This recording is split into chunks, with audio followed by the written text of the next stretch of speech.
为什么中国人对待神的态度是一边欺骗神、辱骂神，又一边跪拜神？也就是说，中国人为什么可以同时混合有神论和无神论？为什么几千年的儒家教导给中国人留下的最大特征就是虚伪？儒家学说的24个不足和缺陷是什么？今天我们继续读《中国人的性格》这本书。今天的读书章节中有以上问题的答案。今天我们读到的是多元信仰这个部分。想听更多的内容，可以订阅我的 YouTube 频道。读完这本书之后，我还会就解读中国文化这个专题去分享更多相关的书籍。我们共同查杀掉自己头脑中的中国文化病毒，在个体层面做到文化出埃及，早日跃迁到现代文明的状态。让我们开始吧。多元信仰，儒教作为一种思想体系，是中华民族最伟大的智力成就之一，而儒家经典对西方读者来说又十分枯燥乏味。不过，仅仅仔细的阅读只能得到皮毛的印象，不思考其影响，简直永远不可能了解他们。中华民族是世界上最伟大的民族，其有记载的历史一直可以追溯到传说中的远古。它是世界上唯一没有异化或崩溃的古老民族，也从未被任何民族从它自古生存的那片土地上驱逐出去。一切都仍旧是那样古老。对这一空前绝后的事实，我们该如何解释呢？中国人口之众多，在世界上无与伦比。他们自开天辟地以来，就居住在中华大地上，直到今天。到底是一种什么样的神秘力量在支撑着这个古老的民族？在所有的民族都必然走向衰落灭亡的宇宙命运面前，中华民族为什么成了一个例外，一直保持着如此顽强的生命力？所有对此做过彻底调查的学者一致认为，其他民族依靠物质力量生存，而中华民族依靠的是道德力量。一位学习历史的人或善于观察的旅行家，只要了解人的本性，无不对中华民族奇迹般的道德约束力肃然起敬。这种约束力自古至今都发挥着巨大的作用。威廉姆斯博士说，儒教对中华民族在追求理想人格、善良人性方面的影响，无论作何评价都不过分。他所描绘的极高的道德标准，对后世产生了不可估量的影响，以至于整个民族都要接受这一标准的评判。莱格博士说，儒教在作为人的责任方面的精彩教诲，实在令人赞叹。他所推崇的4个方面的教诲，文质彬彬，谨守道德律令，关注精神，诚实，其中有3个方面是和摩西律法及福音书教诲是一致的。以此作为标准建立的世界，必将是一个美好的世界。中国经典中完全没有使人堕落的描写，这一点经常有人指出，它是中国经典最伟大的特征之一，也是与印度、希腊、罗马等经典最主要的区别之一。梅杜斯先生说，无论是古代的还是现代的，没有任何一个民族拥有如此圣洁庄严的作品，里面完全没有放荡的描写和粗鲁的语言。整部书没有一句话或注释不能在英国任何一个家庭中大声朗诵。在其他所有非基督教国家，偶像崇拜都是与人的牺牲及堕落的神圣化联系在一起，并伴随着狂欢放荡的仪式。可在中国，所有的这一切都找不到半点踪影。皇帝就自己的统治直接向上天负责，民心振奋要比统治者的精神更为重要。统治者应该德才兼备，其统治也应该以美德为基础。人与人之间五种关系的复杂理论，己所不欲，勿施于人，所有这些观念像山峰一样从普通的中国思想中脱颖而出，也吸引了所有观察家的注意。在即将结束对中国人的论述时，我们想重点强调一下儒家思想体系的优点。只有真正理解了这些优点，我们才能真正地理解中国人。他们使中国人具备一种服从道德的卓绝能力。每年的文官考试都是就这些经典出题，因此中国人的思想统一也达到了不可思议的地步。每一位候选者都把政府的稳定当成自己成功的前提，这无疑就是中华民族繁衍至今的首要因素。中国人是否确实信仰过上帝，一直是个相当令人感兴趣的问题。那些严格考察过中国典籍的人向我们保证，学者们倾向于肯定回答，而另一些自称具有独立判断能力的人则持否定态度。即使中国人确曾认识到真正的上帝，那些观念也全被遗忘了，犹如一枚古币，上面的文字早已被积存的斑斑锈迹遮盖了。对于提问者，这一问题可能非常重要，但对我们目前的研究来说，完全可以不考虑。我们目前所关注的既不是历史问题，也不是理论问题，而是现实问题。也就是说，中国人和他们的神之间到底存在着一种什么样的关系？通过一些实例，我们不难追溯古代英雄和杰出人物，从受尊敬到被纪念，再到被崇拜的各个阶段，中国所有的神几乎都是死去的人。祖先崇拜在某种意义上可以证明所有的死人都是神。在皇帝的恩准下，各地不断为生前就闻名遐迩的人物建庙立祠。随着时间的流逝，很难说其中没有人会成为整个民族的神。不管怎样，作为一个民族，中国人是多神论者，认为人都有崇拜自然的倾向，这只是陈词滥调。人们认为那些不可抗拒的未知力量有感觉，因而便把它们拟人化并加以崇拜，所以风神庙、雷神庙等等随处可见。北极星也是人们长期崇拜的对象。北京还有与皇帝崇拜有关的日坛与月坛。有些地方对太阳的崇拜成了一种有规律的朝拜。2月的某一天被定为太阳的生日，这天一大早，村民们就起身东行去迎接太阳。傍晚时分，再转身向西，护送太阳踏上归程。一年中对太阳的朝拜这时就算结束了。自然崇拜中最平常的是崇拜树，例如河南的西北部，经常可以见到大小几百棵树都挂着小旗子，标明此树是哪个神的居所。有时即使没有这种外在的标志，人们仍会笃信不疑。如果破旧的草屋前长着一棵遒劲的老树，简直可以肯定树的主人一定不敢砍伐，因为中间住着神灵。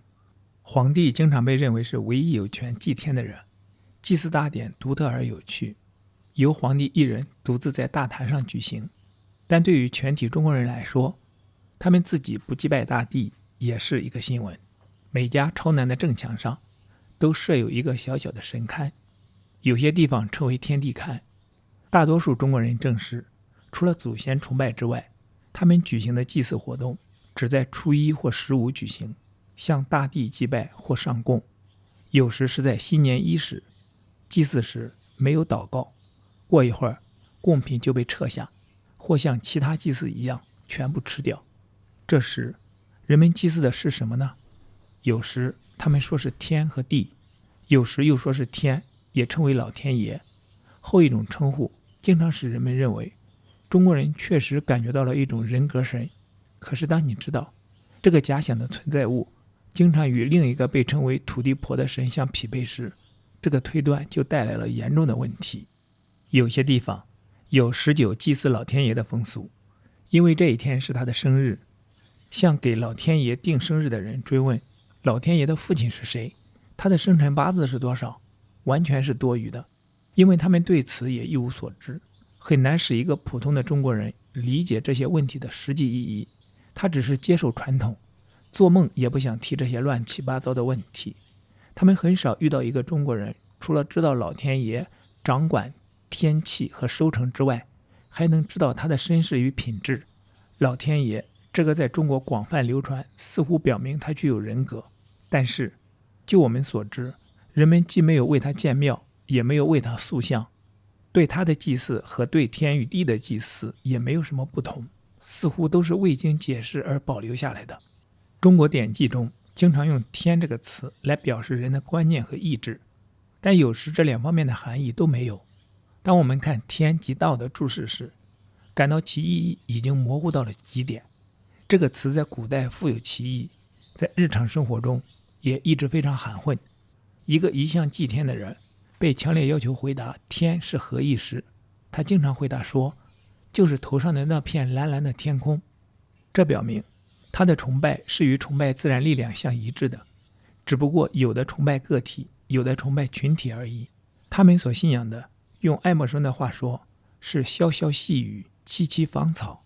他们是泛神论者。这种缺乏明确含义的人格化，正是中国苍天崇拜的致命缺陷。中国上层社会流行的似乎纯粹是无神论，这与下层百姓的多神论、泛神论形成了鲜明的对比。从那些对此颇有研究的人提供的证据中，从无数的表面现象和前定可能性中，我们不能不得出如下结论：世界上没有任何一个有教养的文明人团体像儒家学者那样是彻底的不可知论和无神论者。梅杜斯先生指出，任何一位思前想后的一贯的儒家学者都是一个彻底的无神论者，但人类的本性很少有绝对的一致性。不少儒家学者也信神，或者以为自己信神。前定可能性指的是宋代唯物主义注释家对知识界的著名影响。中国经典的注释家、大学问家朱熹则是绝对的权威，任何对他的观念进行怀疑都被视为异端邪说。他的注释不仅是唯物主义的，而且就我们理解也是彻头彻尾的无神论。他的影响遮蔽了原有经典的教诲。黄河从陕西和陕西的深山峻岭中流出后，继续向东奔流数百里，注入大海。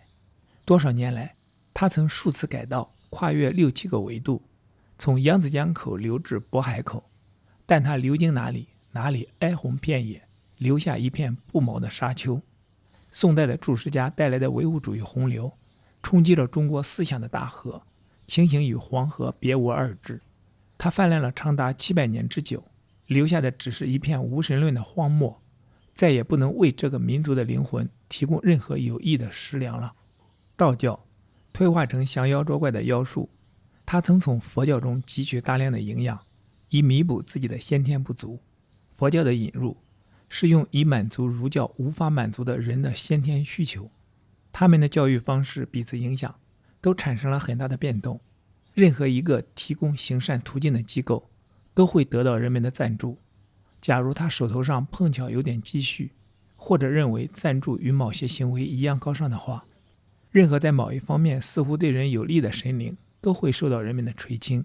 就像个偶尔需要伞的人遇到了一家伞店，一个英国人买伞绝不会去问伞是何时发明，何时开始普遍应用的。中国人对自己崇拜的神也同样不过问其家世经历。经常有些学术讲座探讨中国有多少佛教徒和道教徒。我们认为这个问题就像探讨在联合王国有多少人抽10便士1包的香烟，有多少人吃菜豆。谁想抽10便士1包的香烟又能弄到，谁就抽；谁想吃菜豆又能买得起，就吃好了。中国的2种教义与此相同，谁想请和尚做法事又能付得起钱，就去请和尚，他也因此就成了佛教徒。如果他想请道士，他也同样可以去请，这也会使他成为道教徒。如果他既请了和尚又请了道士，那也无关紧要，人们可以说他既是佛教徒又是道教徒。因此一个人可以同时是儒教徒、佛教徒和道教徒，这并没有什么不和谐的。佛教融合了道教，道教融合了儒教，最后儒教又融合了佛教与道教，因此三教合一。中国人同他们的三教之间的真正关系，可以用盎格鲁撒克逊人同他们的语言间的关系来说明。我们在描述自己的语言构成时说，撒克逊语、诺曼底语和丹麦语就是我们的语言。即使可以确定我们的祖先是谁，我们的血液中流动的撒克逊人和丹麦人的血液的比例并不能影响我们对词语的选择，它只受思维习惯和我们所期望的用途影响。学者会使用大量的拉丁词语，混杂着很多丹麦语，而农民则主要使用朴素的撒克逊语，这二者都以撒克逊语为基础，其他语言只是补充。在中国，儒教是基础，所有的中国人都是儒教教徒，所有的英国人都是撒克逊人。佛教和道教的观念、用语和教规对儒教产生的影响随环境的变化而变化，但是对于中国人来说，三教融合而成的仪式中并没有什么不和谐或矛盾的地方，就跟我们在同一句话中使用了来源于不同民族的词汇一样。两种不同形式的信仰常常是互相排斥的，让中国人相信这一点并不容易。他们不懂什么是逻辑矛盾，也很少关心。他们本能地学会了一种调和不同命题的技巧。对于两个本质不相容的命题之间的关系，他们可以置之不理，强行把它们扯到一起。他们所接受的思维训练也为融合不同形式的信仰做了充分的准备。就像液体可以通过内渗和外渗相互融合一样，他们已把这种信仰亲和推到了逻辑消亡的境地。即使告诉他们这一点，他们也不会明白，而且也无人可以使他们理解。在这里加一句，逻辑学需要普及。好，回到这本书，教义的机械融合有两个非常显著的特点。第一是与中国人天生喜欢秩序的本能相违背。中国人喜欢秩序，闻名遐迩，官僚的精心划分可以鲜明地体现出这一点。帝国的所有官员分为9品，每品都有严格的身份标志和权限，但是中国的神灵世界却找不到这等森严的秩序。若问中国人玉皇大帝和如来佛谁权力大，简直是白费口舌。即使在万神殿中，诸神排列的秩序也是偶然的、暂时的，经常交换不定。中国人的精神世界中，权威的地位也不固定。这种十足的混乱状态，如果出现在地球上，一定是个无政府主义的世界。在供奉孔子、老子和如来佛的三教堂，排列秩序问题仍很突出，尊者位于中间。我们认为这个位置应归孔子，如果不是他，既然他不信神，就应该是老子。可以肯定，这个问题在过去一直令人们争论不休，但在我们听到的所有的争论中，总是佛祖受贿，尽管他是个外来户。另一个重要特征是，中国所有的信仰都把人的道德本质贬得极低，犹如假货币顶替了真货币。儒教高尚的箴言一点也不能使人们消除对于道教经常提到的妖魔鬼怪的恐惧。人们常说，世界上没有任何文明民族比中国人更迷信、更轻信的了，这也确实不假。富有的商人和知识渊博的学者，竟然每个月都要花2天时间祭拜狐狸、黄鼠狼、刺猬、蛇和老鼠。他们被标在一张纸上，又被称为大仙儿。据说他们甚至可以左右人的命运。数年前，中国一位著名的官员曾跪在一条被当成水神的大蛇面前。据说该神是前朝的一位官员，他曾奇迹般地制服过泛滥的黄河。在洪水泛滥时，将蛇当成神加以崇拜的现象十分普遍。在离黄河较远的地方，人们会不分青红皂白地把一条生活在旱地的普通的蛇当作神。如果河水退去，为纪念神的恩泽，人们会做出一些非常富有戏剧性的事件来。他们把蛇放在盘子上，抬进庙里或其他公共场合，县官和其他官吏每天都去烧香磕头。在离黄河近的地方，河神一般认为就是水神，但在稍远的内地，战神关帝则被当成雨神。有时这二者会被大慈大悲的观世音代替。在中国人眼里，这似乎并不是非理性的，因为他们从不考虑本质融合的前提。即使告诉他们其中的荒谬，他们也不能理解。我们还经常注意到与求雨有关的另一个古怪而又极有意味的事实。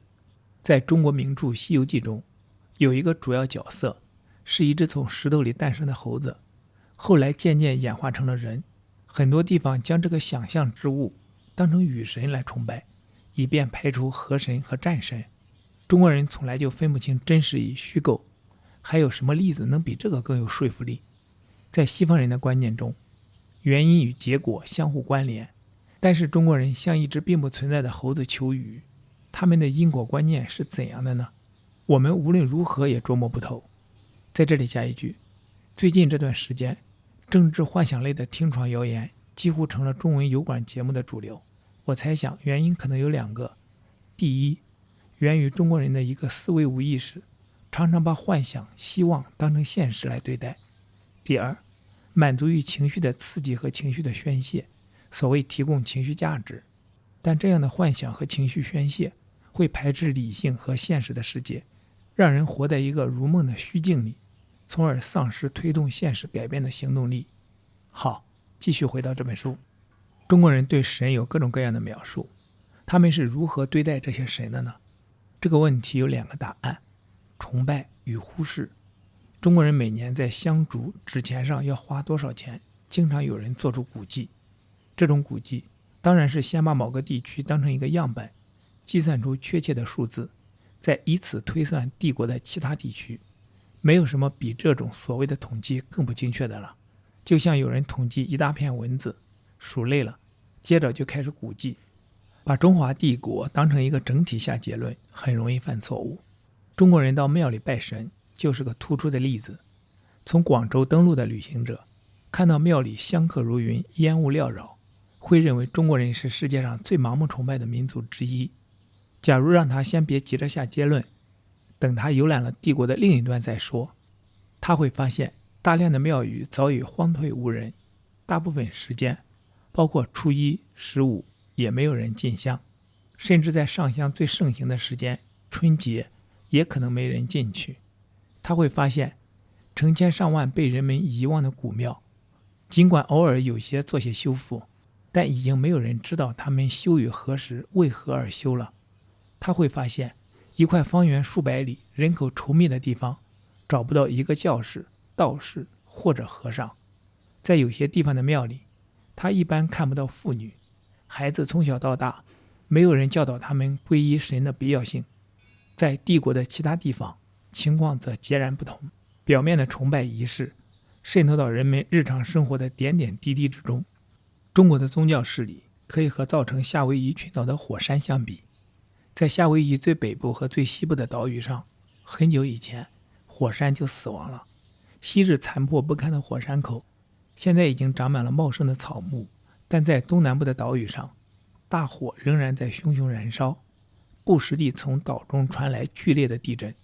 在中国最古老的地区，也最少有人烧香拜佛，而在中国文明最辉煌时仍处于野蛮状态的地区，偶像崇拜却极为盛行。这些表面现象最容易产生误导，在没有进一步充分调查之前，很可能会被赋予言过其实的意义。孔子曾说敬鬼神而远之，他的现代门徒也因此认为，对中国五花八门的众神敬而远之是最明智的。与蒙古人、日本人相比，中国人相对没有宗教偏见。在一些庙宇的门楣上，我们还经常看到古老的格言：敬神如神在，以如字来传达模棱两可的含义，完全是中国人的本能使然。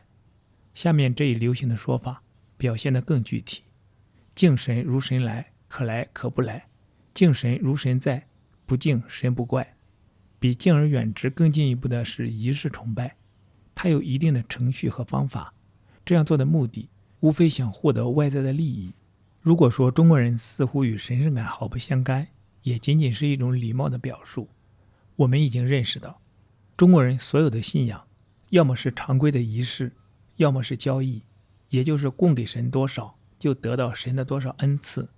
对老天爷的崇拜，最能表现这一本质。问一个中国人，为什么要定期祭拜老天爷？他会告诉你，因为我们从他那里得到粮食和衣服，即使他对老天爷的存在茫然无知，仍会按照仪式照行不误。祖先们这样做，他也这样做，至于是否有用，谁知道呢？这种对待宗教仪式的态度是浅薄的。在一些被人遗忘的庙宇的门柱上，我们经常可以看到一副具有讽刺意味的对联，比较能说明这一点：古庙无僧风扫地，空室有情月作灯。中国人崇拜神，仿佛西方人参加保险。一般人认为，最好相信神存在，也就是说，他们不存在，相信了也没害处。假如确实存在，又被人忽略了，神可能会生气报复。人们认为神和人一样，也受一定的动机支配。有句俗话说，一个做贡品的羊头可以换来一切。那些没有特殊可以赐给人的神，例如三圣，常常是穷神，而观世音菩萨和关帝则既尊贵又富有。中国人对神的崇拜不仅仅建立在纯粹假设的基础上，信神有益无害，而且走到了令我们难以理解的地步。他们经常说信就有，不信就没有。也似乎认为确实是如此。这种很难称为思维方式的表述方式，就像一个中国人所说的，相信皇帝存在就存在，不相信就不存在。这样类比，中国人很乐意接受，可他们自己就好像不能通过一定的推理认识到这一点。在中国，可以看到许多朝圣者，每走一步就磕一个头，他们要在这种沉闷而单调的朝圣历程中花掉很长时间。如果问他们为什么要这样做，他们会说，有许多人的信仰是假的，信仰者有必要以这种苦行的方式表达他们自己的虔诚。无论怎样评价这种例外，我们仍会毫不犹豫地断言，他们彼此之间缺乏信用，在信仰方面表现得更为突出。对北京附近一座庙里和尚的描绘，简直是描绘阴险狡诈方面的杰作。人长了一张什么样的脸，就过一种什么样的生活。与其他国家的非基督教徒一样，中国人把自己的神想象的和自己一样，因为有不少神灵是他们的同胞。笔者就曾看到过一张以菩萨名义贴出来的告示，他晓谕世人，人类逐渐变得邪恶的消息已经上达天庭。玉帝获悉，大为震怒，大声怒斥他的神臣，因为他们没有强迫人类从善。中国人认为，人们周围到处都是神的精怪，他们一样可以贿赂、奉承，容易欺骗。中国人讨价还价时，很想占对方的便宜，对他所祈祷的神，如果可能，他同样也想占便宜。他可以通过捐钱修庙，以换来好运。但假如他只捐了250个铜钱，却可能在功德簿上记上1000，神灵只能从功德簿上知道他捐了多少钱。修庙时，每尊神像都会用红纸遮住眼睛，这样他就不能看到周围混乱的场面和不敬的举止了。如果庙位于村外，常常会成为盗贼分赃的窝点，因此人们就把庙门封上，让神灵独自待在里面，去和宇宙尽情地交流吧。年底，灶君要回到天上，汇报他所在的家庭的行为，但他的嘴巴早已被抹上粘糖，不能说出不好的事情了。这个风俗人们都很熟悉，它是中国人制胜天界神仙的典型例子。一个男孩子有时会取女孩的名字，这可以使得愚蠢的妖怪认为她真是女孩子，从而放过她。巴伯先生谈到，在四川，女婴被溺死后，人们总是大烧纸钱供她的鬼魂使用，以此来安抚他们。送子菩萨的庙和其他的庙不同，进去的一般都是妇女，很多庙会为他们提供泥做的小男孩，他们有时由菩萨抱着，有时像货物一样摆在架子上。妇女烧香拜佛时，会把泥人的小鸡鸡掰下来吃掉，以确保生男孩，这已成为一种习惯做法。庙里一般有许多这样的小泥人，是特地为去庙里进香的妇女准备的，不过只能悄悄地偷走，不能公开拿走。假如果真生了男孩，这位妇女就要在上次偷走泥人的地方再放上2个，以表示感谢。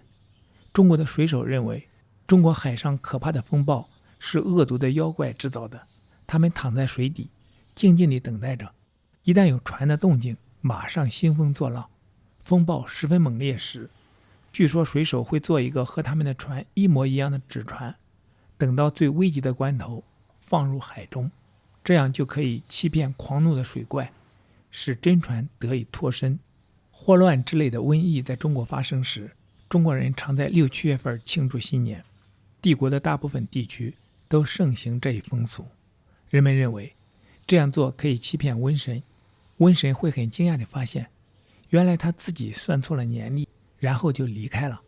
这也可以使人们很容易理解，为什么秋2月实际上指的是永远。人们还有一种欺骗神的做法，就是爬到供桌底下，将头从一个专门的圆孔中伸出来，神会以为人真的把头献给了自己，便赐以相应的好运，而那人将头一缩，就回家享受将来的好运去了。有一次，我们偶然地发现，一个村庄想把神像挪走，将寺庙改成学校。村民们本来指望能从佛像的肚子里掏出些银子以补充开支，可这些头脑简单的乡下人是根本不了解佛和塑像的人，结果发现那宝贵的心脏只是一团金属锡块。不过，却有些僧人曾经把财宝藏在佛像里，使庙里遭到了抢劫，佛像要么被搬走，要么被当场打碎。但是这帮粗鲁的家伙仍然会相信神。据说有个县官在审理一桩与僧人有关的案子时，牵涉到庙里的佛祖，县官便将他招到堂上，令其跪下。可他不跪，愤怒的县官命人将他重打500大板，结果打成了一堆泥土，并以缺席判其败诉。每逢土地干枯不能播种时，人们便向雨神求雨，希望他大施神威，普降甘霖。但假如求了很长时间仍然没有结果，村民经常会将神像抬到最热的地方，让他亲自去看看，而不是只守在庙里听人说。人们也经常不掩饰对神的不满。有一句流行的俗语为证：3、4月不修屋，6、7月骂老神。我们听说中国的一个大城市遭到了一种严重的传染病的侵袭，人们判断这是当地的一个神在作怪，于是他们就联合起来，就像对付一个现实里的恶霸一样，把神像打成了一堆碎土。我们没有证据保证这一描述的真实性，只是听说而已。不过这已经足够了，因为整个过程很符合中国人的神灵观念。我们列举的这些实例很容易使不了解中国人性格的人认为中国完全不可能有宗教。确实有人这样直截了当地断言。梅杜斯先生在他的《中国人及其信仰》一书中批判了胡克先生的概括，认为那是对人类高尚生活毫无根据的污蔑。他坦然承认，中国人既不关心纯粹的神学争论，也不关心把争论的结果当成信条的行为，但他断然否认中国人缺乏对不朽的渴望，缺乏对美好伟大事物的由衷赞叹，缺乏对伟大善良人物的持久毫不动摇的热爱，缺乏向往神圣高尚事物的灵魂。托马斯·韦德爵士曾经对中国和中国人有过长期的了解，对于中国有无宗教这一普通的问题，他应该有资格做出权威的回答。最近他发表了如下观点：如果宗教是超越于道德之外的东西，那么我拒绝承认中国人有宗教。他们确实有祭拜活动，或更确切地说是一种混合的祭拜活动，但没有信仰。他们随时都可能嘲笑本民族那些形形色色的偶像崇拜，但他们绝不敢贸然制止。我们觉得没有必要探讨这个有趣而不容易回答的问题。详细讨论并不困难，可是不能保证会有结果。我们有比讨论更有效、更现实的途径来解决这个问题。道教和佛教对中国的影响很大，然而中国人既不是道士，也不是和尚，他们是孔夫子的信徒。无论给他们的信仰增加点什么或减少点什么，他们仍不会改变。我们应该努力探寻儒教到底为什么不能成为中国人必须的宗教。为此，我们打算引用一个著名的中国问题专家的话，他的研究是不能忽略的。恩斯特·费伯博士在《孔子思想体系类编》一书的最后，有一节名为儒教的不足与失误。他指出，儒教中有关人与人之间关系的精彩论述，在基督教的启示录中也得到回应。下面的24条就是引自其中，我们偶尔加上几句评论。一、儒教自认与现存的神没有关系。2、人的灵魂与肉体之间没有区别，无论从生理的角度还是从生物学的角度，都没有对人进行明确的界定。在人的灵魂方面缺少明确的说法，这很令学习儒家学说的外国学生迷惑不解。对于广大的普通百姓来说，这种教诲的最终结果是，使得他们除了在肉体的生命力方面之外，根本不了解什么是人的灵魂。人死之后，传统的说法是他的灵魂升天，肉体化为泥土，但时常还会出现一种更简单的理论，认为灵魂或生命的气息消融在空气之中，肉体化为尘埃。这一观念与真正的儒教唯物主义不可知论完全一致。问中国人，他是有3个灵魂、1个灵魂还是没有灵魂，几乎难以引起他的兴趣。对他来说，这种问题就像问他人体的哪块肌肉带动了咀嚼一样，只要咀嚼舒服，他才不管哪块肌肉呢。同样，只要他有好胃口，还可以养家糊口，他也不去管什么灵魂，除非他与米价有关。这一段的描述太精彩了。我以前也发现，中国式的思维是偏形象化的、表面的。从中国人对动植物的表面描述性的命名，对天地万物拟人化的命名，就可以看出，中国人喜欢表面特征，不喜欢深究事物深层次抽象的原理。这也是中国只有技术而没有科学的原因之一。好，跑题了，继续回到这本书。3. 没有解释为什么有的人天生就像一个圣徒，其他人却是普通人。4. 每个人都能成为圣人，却不能解释每个人都没有成为圣人的事实。5. 儒教对罪恶的态度坚决而认真，但除了道德上的惩戒外，没提任何惩罚措施。6. 对罪孽和邪恶缺少深刻的认识。7. 因此，儒教发现无法解释死亡。8. 儒教中不存在一个中介，使人的原初本性与自身的理想重归和谐。9. 祈祷及其道德力量与儒教无缘。10. 尽管一再强调信任，现实中却很少鼓励作为信任前提的诚实，而且恰恰相反。11. 认为一夫多妻制天经地义。12. 赞同多神论。13. 相信算命、看日子、预兆、做梦和其他的幻象，如凤凰等。14. 伦理道德和其他的仪式搅在一起，成为一种十足的专制形式。15. 孔子对待古代制度的态度反复无常。16. 断言某些美妙的音乐会对道德产生荒谬的影响。17. 夸大楷模的力量，孔子本人就是最好的例证。如果像儒教所宣称的君为气，民为水，气源则水源，气方则水方，这样似乎就难以解释为什么中国的伟人没有对他的研究者产生强有力的影响。如果楷模确实像儒教所说的是有那么大的影响力，为什么现实中恰恰相反，看到的都是苍白无力的现象？对圣人的神话正反映了第8条所言的中介的缺失。无论圣人多么贤明，他也只能提一些好的建议。假如人们对他的建议置若罔闻，他也无可奈何，最多以后不提而已。我们觉得孔子的一句话非常富有启发性。他说：不愤不启，不飞不发，举一隅而不以三隅反，则不复也。在这里加一句，我去查了一下这句话的翻译，分享出来。教导学生时，不到他苦思冥想仍不得其解的时候，不去开导他；不到他想说却说不出来的时候，不去启发他。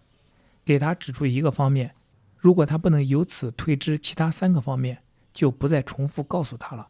这话是针对圣贤们说的，很精彩，可绝不是预防针，只能算一剂补药。眼睁睁看着旅行者受盗贼抢劫，却大谈加入互助旅行团的好处，说他之所以头破血流，就是因为没有加入该团，而受伤者对此全都知晓。可他现在大量失血，早已昏厥过去。他现在最需要的不是反思过去违背了常规，而是油、酒和可以供他尽量恢复的避难所。而且首先要有一个聪明、乐于助人的朋友。对于肉体有残疾的人，儒教或许可以做点什么，可如果是道德或精神方面的，他也无能为力。18. 儒教教义中，社会生活由暴政控制，女人是奴隶，孩子没权利，只能绝对服从长辈。19. 绝对孝顺父母，把他们奉若神灵。20. 孔子思想体系的最终结果是崇拜天才，例如人的神话。21. 除了没有伦理价值的祖先崇拜，不存在关于不朽的明确观念。22. 现世现报，无形中鼓励了利己主义，不是贪婪就是野心勃勃。23. 中国历史表明，儒教不能使人获得新生，无法促使人去努力追求一种更高尚、更神圣的生活。现实生活中，儒教已经与道教、佛教相融合。24. 整个儒教对死者、生者都不能给予安慰。对于中国各种不同形式的信仰的融合，我们已经做了论述。中国人自己也早已经认识到，无论儒教还是其他宗教，都不能使他们获得新生，无法促使他们去努力追求一种更高尚、更神圣的生活。有一则传说则鲜明地表现了这一点。传说的作者不详。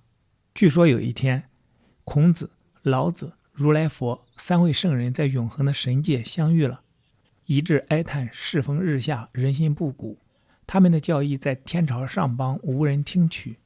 经过一阵讨论，共同认为他们的教义本身虽然精妙绝伦，令人赞叹，但没有一个永恒的楷模引导人性朝这个方向发展。于是一致决定下凡人间，物色一位合适的人选。说完就分头到人间去了。孔子首先遇到一位老人，老人看上去令人肃然起敬。见到孔子来了，老人却端坐不动，只是请孔子坐下，和孔子谈起古圣人的训诫和今天人们对他的忽视。交谈中，老人表现出对古代圣言了如指掌，其渊博的学识和敏锐的判断力令孔子大为惊叹。谈了一阵后，孔子告辞，老人仍是端坐不动，并不起身相送。看到老子和如来佛一无所获，孔子就讲述了自己的奇遇，并建议他们也轮流去拜访那位端坐的哲人，看他是否像熟悉孔子思想一样熟悉他们的思想。老子先去，令他兴奋的是，老人对道教教义也十分熟悉，仿佛他就是道教的创始人，其口才和热情也堪为楷模。同样，如来佛也获得了令人惊喜的成功。不过，令老子和如来佛惊奇的是，老人对他们也非常尊敬，但同样都没有起身相送。三位圣人又相聚了，他们一致认为，这位举止罕见的老人正是他们理想中的人，不仅精通三大宗教教义，而且还能论证事实上三教归一。于是他们一起又找到老人，向他解释了这次拜访的目的，希望老人能重振三教，将他们付诸实践。老人静静地坐着，听他们讲完后，然后答道：尊敬的诸位圣人，你们的善行如日月奇光，你们的计划重比泰山，令人赞叹。可不幸的是，你们选错了完成这一伟大使命的人。诚然，我曾拜读过诸位的大作，对他们的崇高与一致性也略知一二。可你们也许没注意到，我的上身是人体，下身却是石头。我擅长从各个方面论述人类的责任，却由于我自身的不幸，永远不能将他们付诸实践。三位圣人听了，长叹一声，就从地面上消失了。从此以后，再也不企图寻找可以传播三大宗教的凡人了。我们常常将目前的中国与1世纪的罗马相比，事实上，目前中国的道德状况要远远高于罗马帝国。可二者有一个共同之处，那就是他们的宗教信仰都濒临崩溃的边缘。我们也可以像吉本评价罗马那样来评价中国。对普通百姓来说，所有的宗教都一样真实；对哲学家来说，所有的宗教都一样虚伪；对政客来说，所有的宗教都一样有用。中国皇帝也和罗马皇帝一样，既是高级教士，又是无神论者和至高无上的神。造成中华帝国这一现状的，就是那融合了多神论与泛神论的儒教。对无神论是否正确的问题漠然置之，要比纯粹的无神论更可怕。中国存在多神论与无神论这两种迥然不同的信仰，可很多受过教育的中国人却感到二者没有什么矛盾之处。最令人悲哀的是，中国人从本性上对最深奥的宗教真理是绝对冷漠的。比如，他们接受没有灵魂的肉体，接受没有心灵的灵魂，接受无条件的和谐，接受没有上帝的宇宙。好，今天的读书分享暂时到这里。今天我们读了多元信仰这个部分，期待在下一次的读书分享中与你再相逢。